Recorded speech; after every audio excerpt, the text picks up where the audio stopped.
Hi friends, வணக்கம். Welcome to my channel. இன்னைக்கு நம்ம சேனல்ல என்ன பார்க்க போறோம்னு பாத்தீங்கன்னா மீன் குழம்புங்க. மத்தி மீன் குழம்பு எப்படி பண்றதுன்னு தாங்க பார்க்க போறோம். வாங்க போய் பார்க்கலாம். இன்னைக்கு ஒரு மீன் குழம்பு தாங்க செய்ய போறேன். அதுக்காக வந்து ஒரு பெரிய வெங்காயத்தை கட் பண்ணி எடுத்துக்கிறேன். பெருசா ஒரு தக்காளி மட்டும் எடுத்து கட் பண்ணி அதையும் வதக்கி எடுத்துக்கிறேன். வெங்காயம் நல்லா வணங்கிடுச்சு. தக்காளியும் இதை கொஞ்சம் நேரம் ஆற வச்சு மிக்சியில் அரைச்சி வந்துடலாம். அது எண்ணெய் காஞ்சிடுச்சு. கொஞ்சமாக சோம்பு சேர்த்துக்குவோம். நான் மீன் குழம்பு செய்யறதுக்காக வந்து இந்த மண் பாத்திரத்தை தான் எடுத்திருக்கேன். அதில் தான் நாங்கள் செய்வோம். இப்போ வந்து சோம்பு பொரிஞ்சிடுச்சு. இப்போ இதில் நம்ம பூண்டு சேர்த்துக்கிறோம். இப்போ 2 பச்சை மிளகாய்.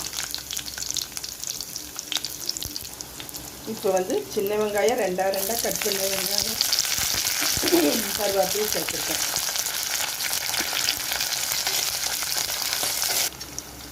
இது கூட சின்னதாக ஒரு தக்காளி கட் பண்ணி சேர்த்துக்குவோம்.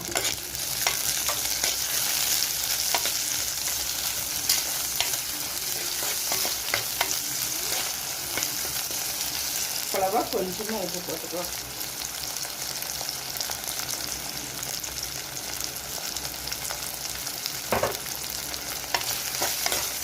கொஞ்சமாக மஞ்சள் தூள் சேர்த்துக்கலாம். சரி, எல்லாம் வணங்கிடுச்சு. இப்போ நம்ம இதில் வந்து புளி தண்ணி சேர்த்துக்குவோம்.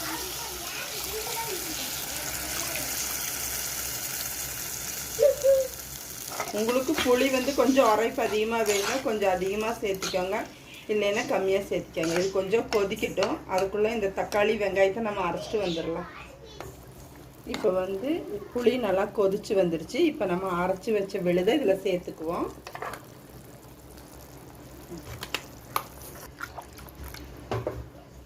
இப்போ நம்ம தேவைக்கேற்ப தண்ணி சேர்த்திக்கலாம்.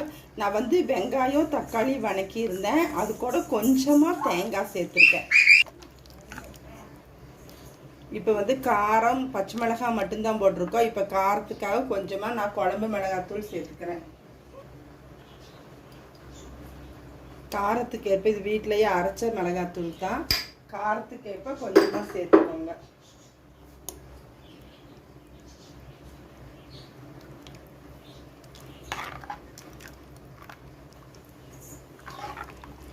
நம்ம மூடி வச்சு கொஞ்ச நேரம் கொதிக்க வைக்கலாம். அந்த பச்சை வாடை எல்லாம் போக வரைக்கும் கொதிக்கட்டும்.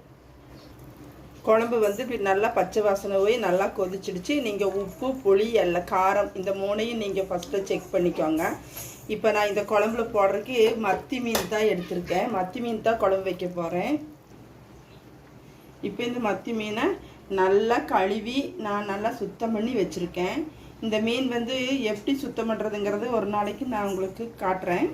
இப்போ வந்து மீன் நல்லா வெள்ளையாக நல்லா சுத்தமாக க்ளீன் பண்ணி வச்சுருக்கேன். இதைத்தான் இப்போ நான் வந்து குழம்பு செய்ய போகிறேன்.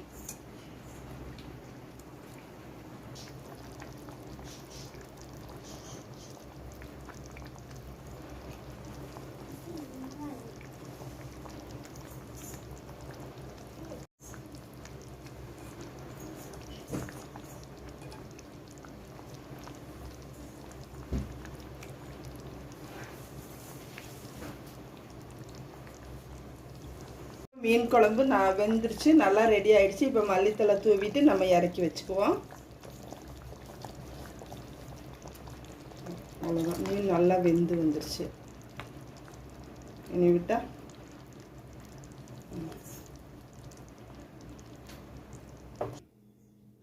இந்த மத்தி மீன் குழம்பு உங்களுக்கும் பிடிச்சிருந்தா நீங்களும் உங்கள் வீட்டில் செஞ்சு பார்த்துட்டு லைக் பண்ணுங்கள், ஷேர் பண்ணுங்கள், சப்ஸ்கிரைப் பண்ணுங்கள். அப்படியே கீழே இருக்கிற பெல் பட்டனையும் ப்ரெஸ் பண்ணுங்கள். நன்றி, வணக்கம்.